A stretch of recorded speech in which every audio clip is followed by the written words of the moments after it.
bang boogie. Yo, what's poppin' YouTube? It's your host with the most, MOPOWERZ, and we are back again, this time with another episode from Niggas to Gods, with none other than Dr. Amos Wilson. So sit back, relax, turn your ears up, and turn off all distractions, and digest what Dr. Amos is about to teach us.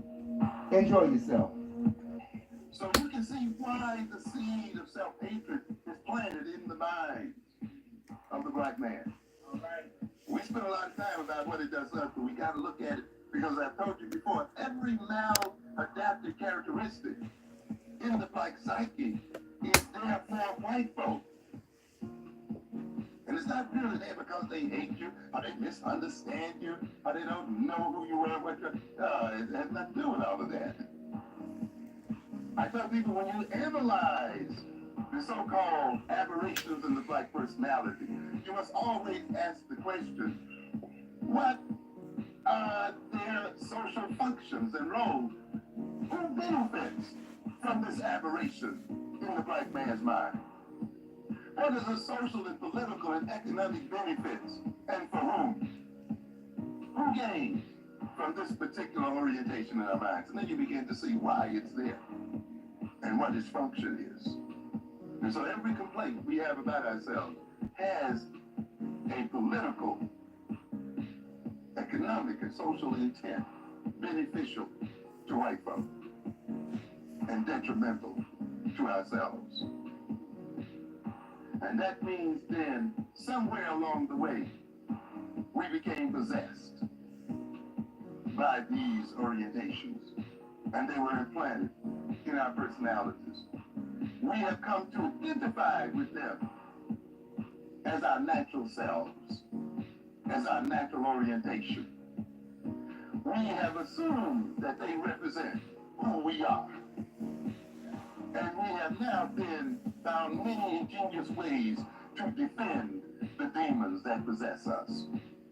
And ultimately then, those demons destroy us and have us destroy others like ourselves. There's another form of possession we call lucid possession. In this sense, the person at least has a sense of self, and they have the sense that there's another spirit in them. And they struggle with that spirit, sometimes losing the battle every now and then. They become obsessed with their struggle with the spirit. And in a sense then are disenabled by that struggle. So some of us are in that state. We're not quite satisfied with the identity we have. We know somehow that there's a deeper African self in us. We're also aware that there's a Eurocentrically implanted demon in us, and we wrestle with it daily. There's another type of possession we talk about here, and that's spontaneous. What has sort of occurred spontaneously against our will. This is in contrast to one we talk about as artificial, one deliberately created.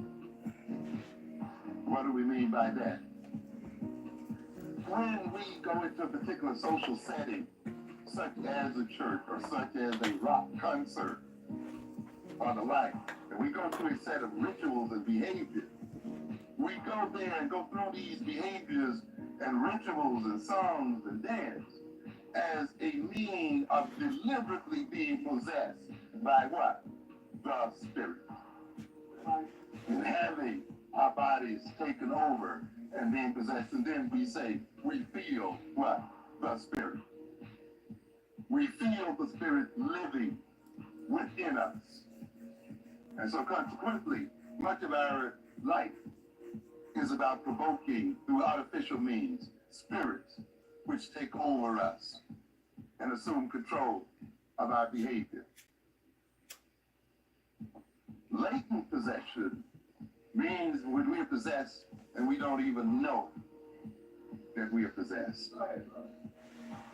And I think that defines a lot of us. we're not even aware. Those are the hardest ones to break through because they don't sense any kind of split within the personality. They and their possessing spirit are one and the same. And when you try to exorcise their possessive spirit, they feel as if you are attacking them personally.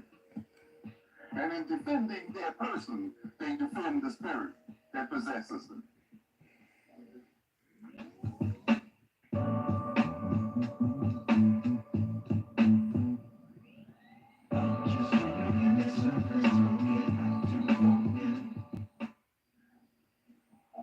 Let's be a little more concrete, and I want to just give you an example of what I mean by this. You know, and in the literature, we talk about these spirits as what we call the incubi and the succubi.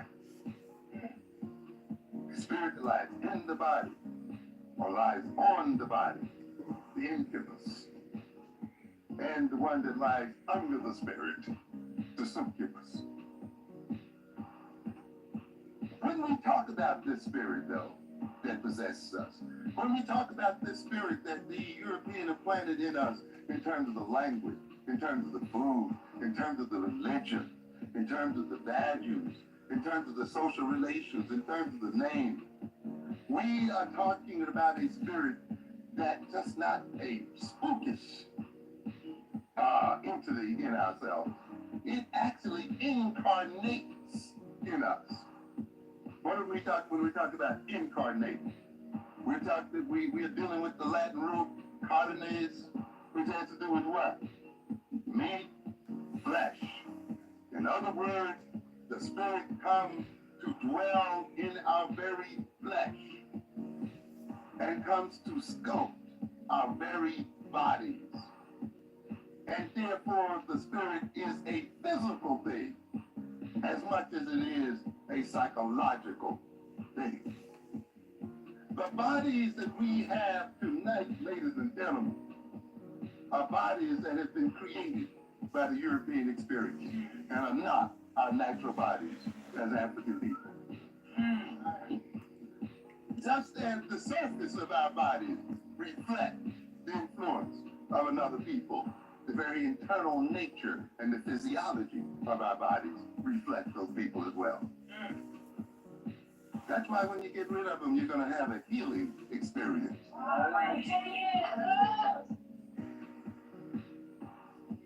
Your whole body will change.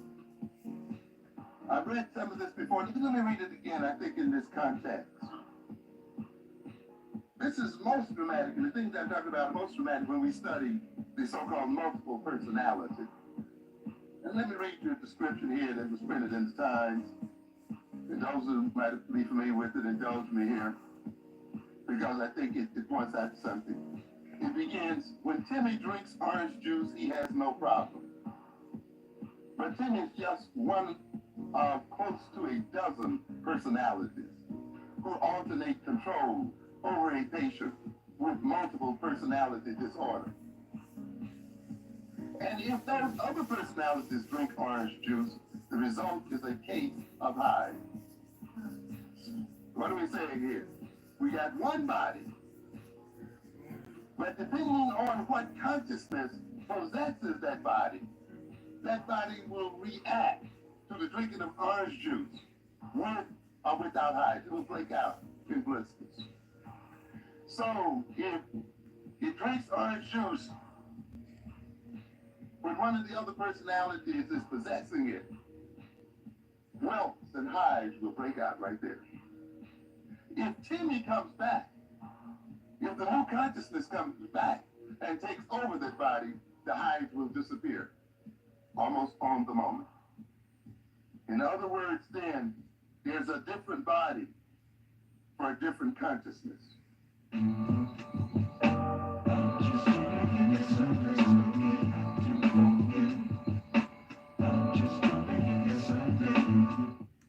It goes on to say then that medical disorders are found to differ from one sub-personality to another.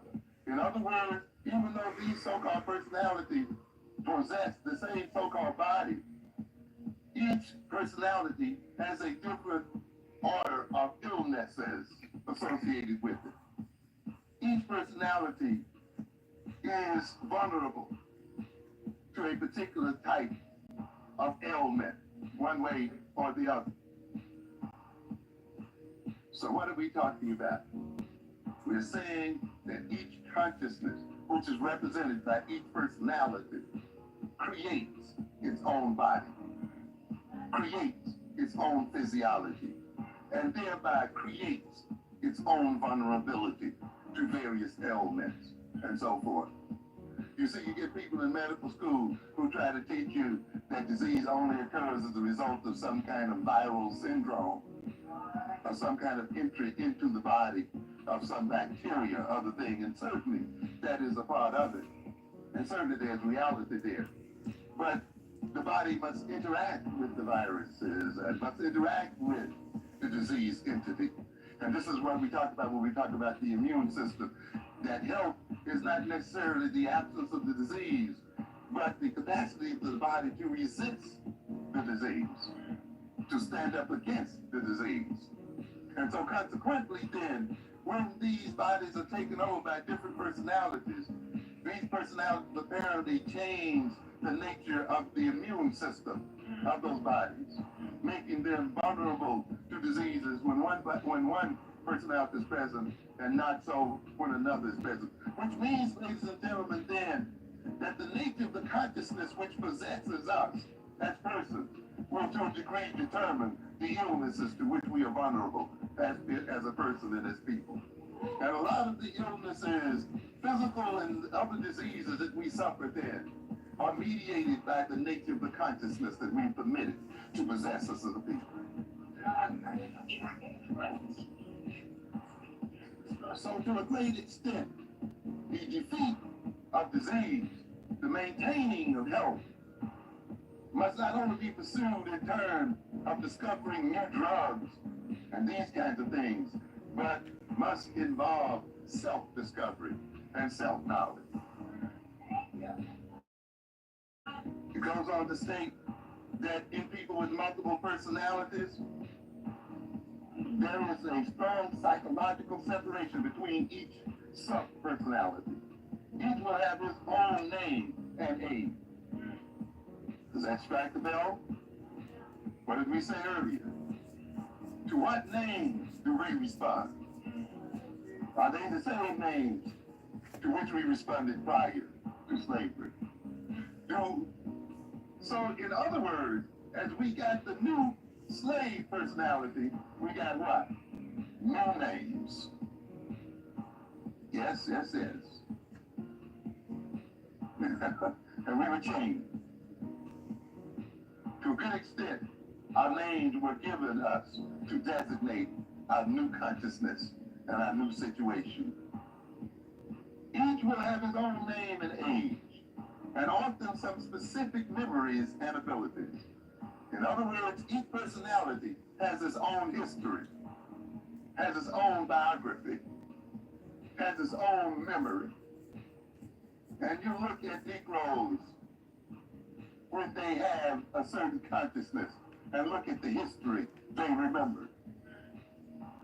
Look at the things that they keep in their memories and look at the histories they study and identify with. Look at them fight African history. All right. Yes. Look at them want to identify with the history of Europeans. Look at them wanting to define themselves in terms of that history. And look at them having memories only for that history. Look at those Africans who are still under the possessive influence of the European implanted spirit and know that they have little or no knowledge of African history, and therefore little or no knowledge of their own history as a person and an individual. So there's a consistency between the consciousness and the history that a person has and the memory that an individual has. They are frequently, for example, personalities differ in handwriting, artistic talent, or even in knowledge of foreign languages. speak a different language, depending on the personality that's in there. Multiple personalities typically develop in people who are severely and repeatedly abused as children, apparently as a means to protect themselves against the pain of abuse. Does that strike another note in you?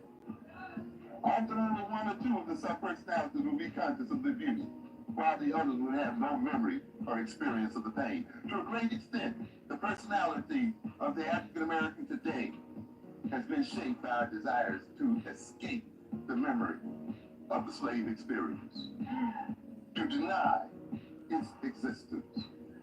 We don't want to talk about it. We don't want to come in terms with it. We don't want to re-experience it psychologically. We don't want to know about it.